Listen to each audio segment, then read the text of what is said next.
মহারাজ, থলি হাতে কেন? কি বলি গোপাল, যার যেমন কপাল। মহারাজ, আপনি কপালের দোষ দিচ্ছেন। এই যে দেখি জলে ভাসে শিলা। সে শিলা বলো আর লীলাই বলো, আমি যে কলে পড়েছি এখান থেকে উদ্ধার পাবার আমি তো আর কোনো আশাই দেখছি না। ও মা, তার মানে মহারাজ বিপদে পড়েছেন, আর মহারাজের বিপদে পড়া মানে আমার লাভ। আরে আমি থাকতে আপনি বিপদে পড়বেন কিছুতেই হবে না মহারাজ। কি বিপদ আপনি বলে ফেলুন দেখি। সব বিপদের অবসান আছে মহারাজ। কি আর বলি, নবাবের ইচ্ছে, নবাবের জন্মদিনে আমাদের ঝলমলে হীরের হার পরে যেতে হবে। তা আপনি হীরের হার পরবেন মহারাজ? আপনার হীরে আছে? হ্যাঁ, হীরে তো আমার এই থলির মধ্যেই আছে, কিন্তু স্যাঁকড়াটা নেই, ও কোথাও ঘুরতে গেছে। এটা কোনো কথা হলো মহারাজ? আপনি আমাকে হিরেগুলো দিন, আমি অন্য শেকরা দিয়ে গড়িয়ে দেব। বাঁচালে, বাঁচালে তুমি গোপাল। এই নাও, এই নাও। আমার হাতে কিন্তু 3টে দিন আছে। আপনি কোনো চিন্তা করবেন না মহারাজ, দেখবেন মহারাজ ওই পুরস্কার আপনিই পাবেন। আরে গোপাল, আমার বাড়া ভাতে ছাই দেবে? হ্যাঁ, রান মহারাজ, গোপাল কিপ্টে প্রকৃতির লোক। ও সাগরার দোকানে গিয়ে কি বলতে কি বলবে তাতে হিতে বিপরীত হবে। তার চেয়ে ওই হিরেগুলো আমাকে দিন, আমার চেনা সাগরাকে দিয়ে গড়িয়ে আনবো। হ্যাঁ, কথাটা মন্দ বলুনি।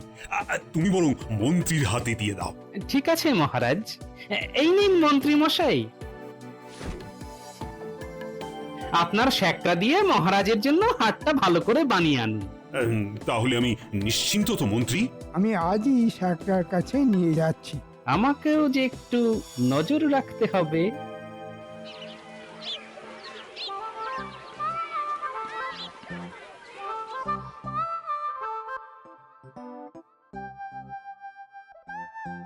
তোমার দোকানে একটু এলাম গো, কাজ আছে। আমি তো কাজের জন্যই আছি মন্ত্রী মশাই।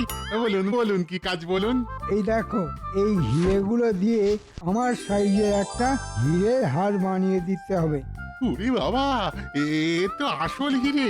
এই হিরে আপনার কাছে কি করে এলো মন্ত্রী মশাই? আমার কাছে এলো মানে, এ তো আমারই হিরে, পূর্বপুরুষ ধরে আমার কাছে আছে। ও, তাই বলুন। আমাকে দুদিনের মধ্যে হার বানিয়ে দিতে হবে। নবাব বাহাদুর আমাকে তার জন্মদিনে নিমন্ত্রণ করেছে। এই হিরে হার পরে আমাকে যেতে হবে। ঠিক আছে ঠিক আছে মন্ত্রী মশাই, আপনি যেমন বলবেন তেমন কাজ হবে। কিছু আগাম পাওয়া যাবে না? এই রে, মহারাজের কাছ থেকে অগ্রিম বাবদ কিছু নিয়ে নেওয়া উচিত ছিল।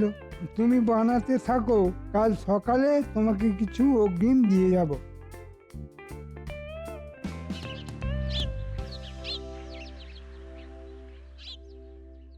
ও গরম পড়েছে না গো? গরমকালে তো গরম পড়বেই গিন্নি, এর নতুন কথা কি? গরমকালে যদি ঠান্ডা পড়তো তাহলে সেটা নতুন হতো, তাই না? কি ঘেমে গেছো গো? বসো বসো, আমি তোমাকে একটু হাওয়া করে দিই। উরি বাবা, এই যে হেসে হেসে পাশে বসছে, নিশ্চয়ই কিছু মতলব আছে। না না, তোমাকে হাওয়া করতে হবে না গিন্নি, তোমার মনের যে কথাটা বলবে বলে এসেছো সেটা বলে ফেলো, আর গৌরচন্দ্রিকা করতে হবে না। তাহলে সরাসরি বলে ফেলি, কি বলো? আমার সই তার মেয়ের বিয়েতে আমায় নেমন্তন্ন করেছে। একটা গলার হার আমাকে গড়িয়ে দিতেই হবে। হ্যাঁ, তা গলার হার নিয়ে কি হবে? শোনো গিন্নি, একটা কথা জেনে রাখো, হ্যাঁ, সকল স্ত্রীদের গলার হার তার স্বামী। বিবাহের পর থেকে আমি তো তোমার গলায় হার হয়ে ঝুলছি গিন্নি। ও তুমি দেবে না? পাবো কোথায় গিন্নি? এই দেখো দেখো, তুমি আমাকে 4 দিনের মধ্যে যদি না দাও, আমি মেয়ের বাড়িতে গিয়ে থাকবো। হ্যাঁ। তাহলে কদিন হাত পা ছড়িয়ে ঘুমিয়ে কাটাবো। কি কি বলে? হাত পা ছড়িয়ে ঘুমিয়ে কাটাবে? হ্যাঁ, সারা জীবন তাই করো। আমি সেই যে যাব আর ফিরবো না। হ্যাঁ। আর তোমার জামাই তোমাকে ঘরে বসিয়ে খাওয়াবে, বিশ্বাস হয় না? তবে চেষ্টা করে দেখতে পারো।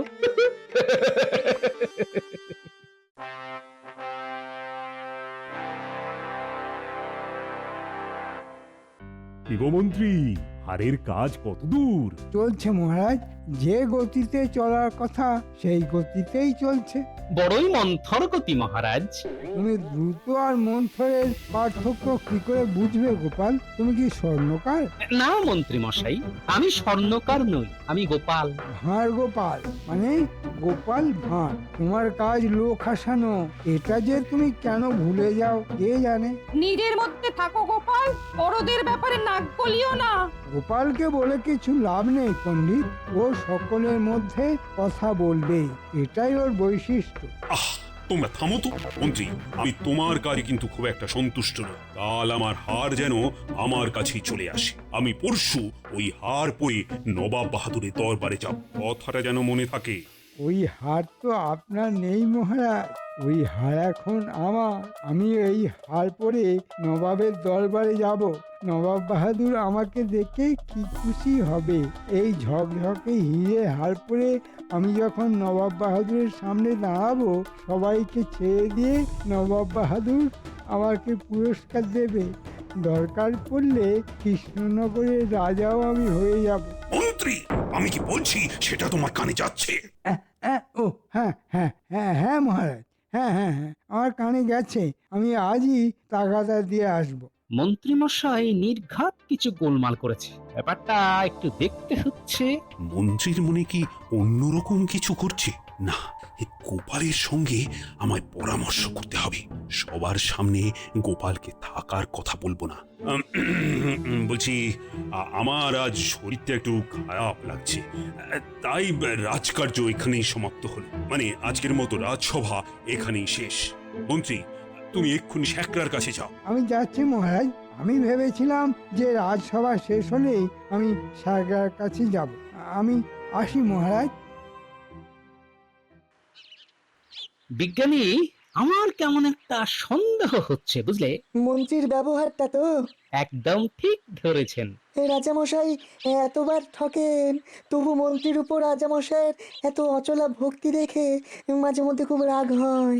হ্যাঁ, না না বিজ্ঞানী, মহারাজের উপর রাগ করবেন না। মহারাজ মানুষটি খুব সরল, জানেন তো। উনি মাঝে মধ্যে সব জেনেও তোমার সঙ্গে খুব খারাপ ব্যবহার করেন। করেন করেন, উনি চাপে পড়ে করেন বিজ্ঞানী। আবার বিপদে পড়লে উনি আমাকে ডাকেন। কেন জানি না মনে হচ্ছে আমাকে উনি আবার ডাকবেন। গোপাল দাদা, ও গোপাল দাদা, আরে আরে একটু থামো। ও গোপাল দাদা, গোপাল দাদা। এই রাজপ্রহরীর গলা না? হ্যাঁ, ওই তো আমাদের দিকেই ছুটে আসছে। কি হলো প্রহরী? গোপাল দাদা, গোপাল দাদা, এই রাজা মশাই তোমাকে ডাকছেন। কি বললাম বিজ্ঞানী, সেই ছাই ফেলতে ভাঙা কুলো। যাও, কুলো হয়ে ছাই ফেলে এসো। শুধু কুলো নয়, ভাঙা কুলো। তবেই না ছাই ফেলতে মজা লাগে। সত্যি সত্যি তুমি রসরাজ গোপাল, পুরো রসে টইটুম্বুর। তবে বিজ্ঞানী, তোমাকেও মনে হয় এই যুদ্ধে লাগবে। আমি সব সময় তোমার সঙ্গে গায়ে গা লাগিয়ে যুদ্ধ করতে প্রস্তুত গোপাল। যাও যাও, ঘুরে এসো, মহারাজ কি বলতে চান দেখো। চলো প্রহরী, চলো।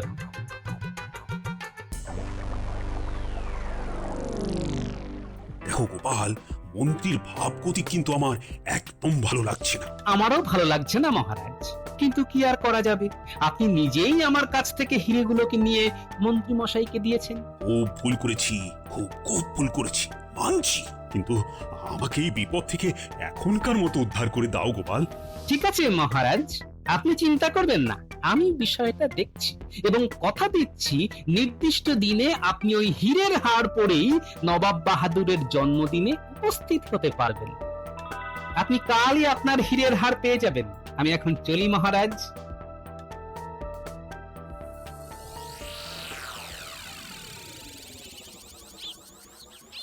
এবার একটু বিজ্ঞানীর বাড়ি থেকে ঘুরে আসা যাক।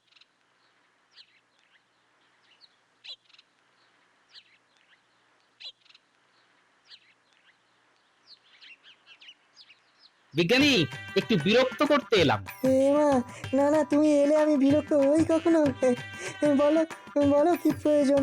আচ্ছা বিজ্ঞানী, তোমার কাছে এমন কিছু জিনিস আছে যা একেবারে হীরের মতো চকচক করে? আছে, একটা গুঁড়ো, নাম দিয়েছি আজব চূর্ণ। হ্যাঁ, কাচের উপরে ছড়িয়ে দিলে সেটা হীরের মতো চকচক করবে। কিন্তু কিন্তু কয়েক ঘন্টার জন্য। হ্যাঁ। ব্যাস ব্যাস, তাতেই হবে। আমার মাথায় একটা পরিকল্পনা এসেছে।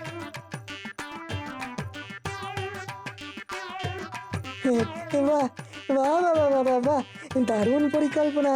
আমি আমি তোমাকে আমার ওই আজব চূর্ণ দিচ্ছি। মিথ্যে দিয়েই মিথ্যাকে হত্যা করো। দাঁড়াও দাঁড়াও, নিয়ে আসছি। দাঁড়াও।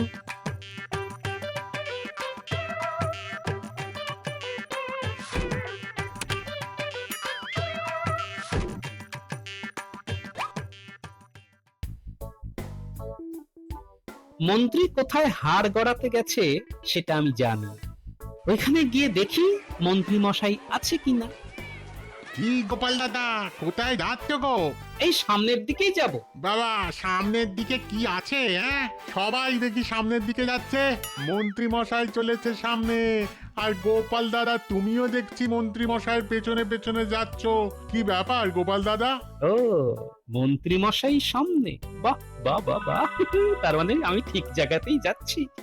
সব সময় সামনের দিকেই যেতে হয়। একটা কথা মন দিয়ে শুনে রাখো, সব সময় মহান ব্যক্তিকে অনুসরণ করা উচিত। চলি গো।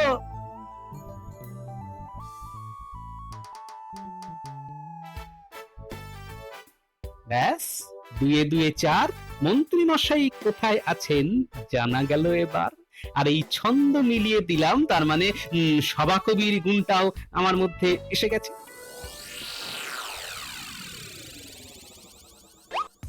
আরে আরে, ওই তো দোকানের মধ্যে দেখতে পাচ্ছি মন্ত্রী মশাইকে। ঠিক আছে, এইখানে একটু গা ঢাকা দিয়ে থাকি। মন্ত্রী মশাই চলে গেলেই দোকানদারের সঙ্গে একটু কথা বলে আসবো। গিয়ে শাকরা, হাটটা কবে পাবো? কাল সকালেই পেয়ে যাবেন। এই নাও, পুরো মজুরি দিয়ে দিলাম। আমিও হাতটাকে পালিশ করে যত্ন করে রেখে দেবো, কালই আপনি গলায় পড়বেন। আচ্ছা আচ্ছা মন্ত্রী মশাই, এই হাটটা আপনার তো? আমার নয় তো কার। চড়ছেন কেন? আপনাকে তো কোনোদিন ওই রকম হীরের হার পড়তে দেখিনি, তাই একটু কৌতূহল থেকে প্রশ্ন করে ফেলেছি আর কি। এর তো খুব কৌতূহল দেখছি। না, এখন মানে মানে এর সঙ্গ ত্যাগ করাই উচিত। কাল সকালে সবকিছু তৈরি করে রেখো বাপু, আমার দেরি সইছে না। ঠিক আছে, কাল সকালে চলে আসুন, আপনার হার আপনি পেয়ে যাবেন।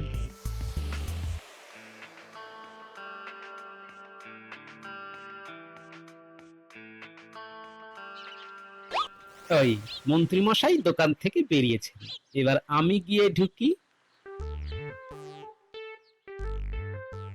তা এই যে ভালো মানুষের ছেলে, কেমন আছো তুমি? আরে আমার কি সৌভাগ্য, আমার দোকানে এই গোপাল দাদার পায়ের ধুলো পড়েছে। বলো বলো গোপাল দাদা, আমি তোমার জন্য কি করতে পারি বলো? না, শুধু একটা খবর দিলেই হবে। কি খবর গোপাল দাদা? একটু আগে মন্ত্রী মশাই এসেছিলেন। হ্যাঁ গো গোপাল দাদা, উনি একটা হীরের হার বানাতে দিয়েছেন। তাই নাকি? তা মন্ত্রী মশাই নিশ্চয়ই বলেছেন যে ওই হারটি মন্ত্রী মশাইয়ের নিজের। হ্যাঁ, তাই তো বললেন। শোনো দোকানি, ওই হারটা মোটেই মন্ত্রী মশাইয়ের নয়, ওই হারটা রাজা মশাইয়ের। কি সর্বনাশ, আমি এখন কি করব? আমি তো রাজরোষে পড়বো। না না না না না, তোমার কিচ্ছু হবে না, আমি কথা দিচ্ছি। তুমি এরকম আরেকটা হার কালকের জন্য বানাও, আর এই হারটা যতখানি হয়েছে আমাকে পালিশ করে এখনই দিয়ে দাও। আমি এই হারটা মহারাজকে দিয়ে দেবো, আর কাচের হার মন্ত্রী পড়বে। শুধু এই হারটার মধ্যে এই আজব চূর্ণটা ভালো করে মিশিয়ে দেবে, তাহলে দেখবে একেবারে হীরের মতো চকচক করছে। মানে কাচের হিরে? হ্যাঁ, কাচের হিরে। কাল আমি তোমার কাছে ছদ্মবেশে আসবো, এক ব্যাগ কাঁচ নিয়ে একটা ছোট্ট নাটক করবো। হ্যাঁ, তুমি সাথ দিও, কেমন? ঠিক আছে গোপাল দাদা, তুমি একটু অপেক্ষা করো, আমি হারটাকে পালিশ করে তোমার হাতে দিয়ে দিচ্ছি। এই নিন মহারাজ, আপনার হীরের হার। মন্ত্রী মশাই এটাকে নিচের নামে চালিয়ে দিচ্ছিল। কি সর্বনাশ! মন্ত্রীটা তো বড্ড বজ্জাত, দুষ্টু, বদমাইশ। মন্ত্রী মশাই এখন কিন্তু কিচ্ছু বুঝবেন না যে উনি আপনার দেওয়া হীরের হার পরে নবাব বাহাদুরের কাছে কিতাব নিতে যাচ্ছেন। কি সর্বনাশ! মহারাজ, একটা অনুরোধ, মন্ত্রী মশাই যেন এই ব্যাপারটা ঘুণাক্ষরেও জানতে না পারেন। আমি ওর মুখ দেখতে চাইছি না। নবাব বাহাদুরের জন্মদিন পর্যন্ত যে একটু আপনাকে দেখতে হবে, তারপর আপনি যা বলবেন সেটাই হবে। ঠিক আছে, ঠিক আছে, তোমার কথাই মানলাম। মহারাজ, কাল একটা নাটক হবে, সেই নাটকের কিছু প্রস্তুতি নেওয়া দরকার। আমি এখন বাড়ির দিকে যাই। নবাবের জন্মদিনে আমিও আপনার সঙ্গে যাব মহারাজ। নিশ্চয়ই যাবে, আমার সমস্ত সভাসদরা যাবে। আর সেখানেই মন্ত্রী মশাইয়ের বিচার হবে। আমি এখন আসি মহারাজ।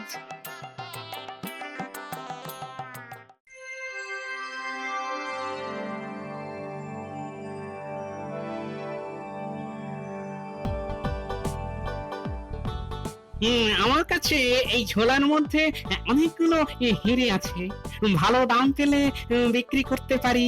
এখানে আবার হিরে, একটু দরদাম করে দেখি। আপনার কাছে হিরে আছে? একেবারে খনি থেকে তুলে নিয়ে এসেছি। মন্ত্রীমশাই, মন্ত্রীমশাই, একেবারে আসল হিরে, চকচক করছে, চকচক করছে। ও ব্যবসায়ী, ওই হিরে আমাকে দিয়ে দাও, আমি তোমাকে 10টা স্বর্ণমোহর দিচ্ছি। 10টা স্বর্ণমোহরে এই ঝোলা ভর্তি সমস্ত হিরে?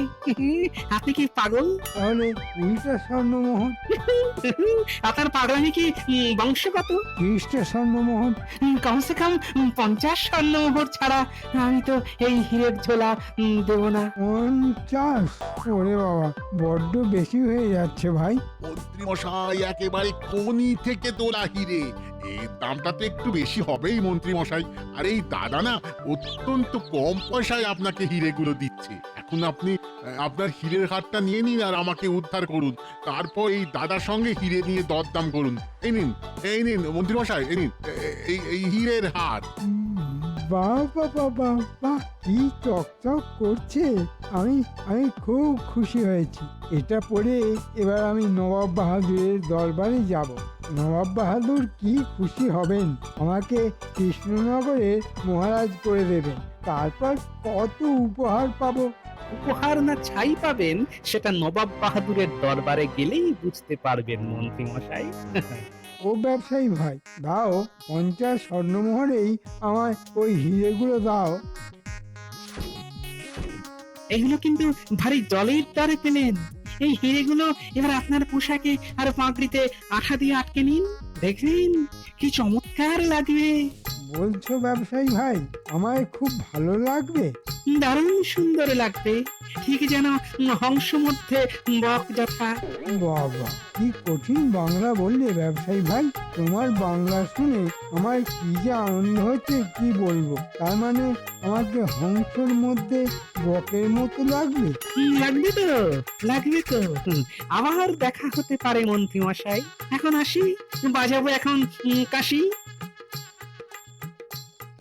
তাহলে শ্যাকরা ভাই, আমার পোশাকে আর পাগড়িতে ওই হিরেগুলো আঠা দিয়ে আটকে দাও ভাই। আমিও ঝলমল করতে করতে নবাব বাহাদুরের দরবারে যাই। আসবো রাজা হয়ে, যাচ্ছি মন্ত্রী হয়ে। কি মজা!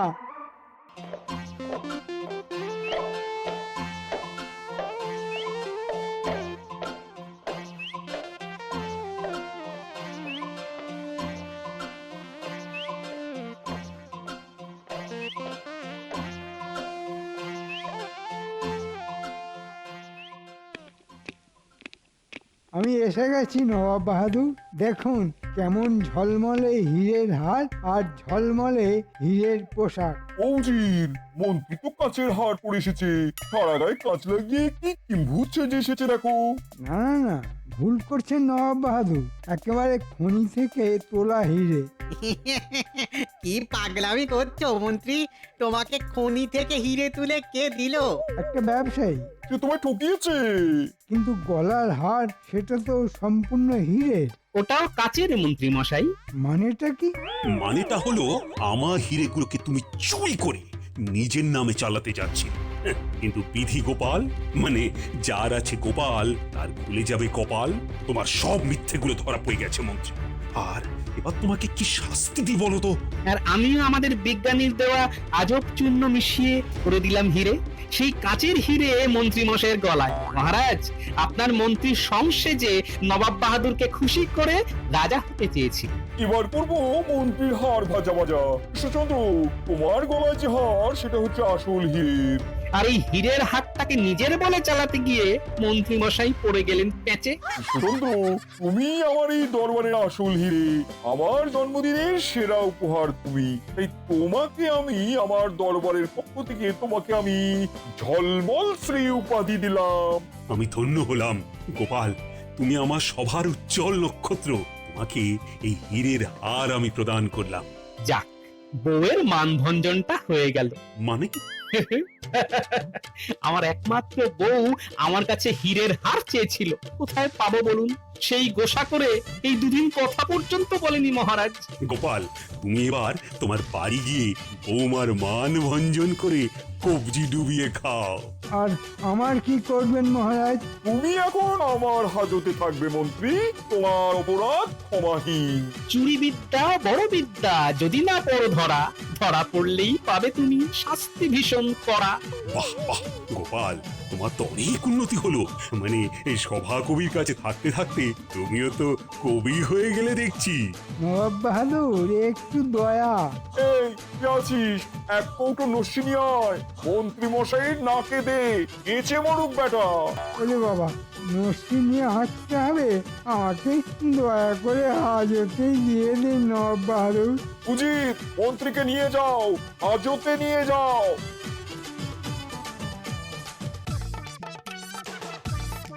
এবার চলো, আমার জন্মদিনের জন্য তোমাদের সবার জন্য খাওয়া দাওয়ার ব্যবস্থা করেছি। চলো চলো চলো চলো চলো। জয় নবাব বাহাদুরের জয়। হ্যাঁ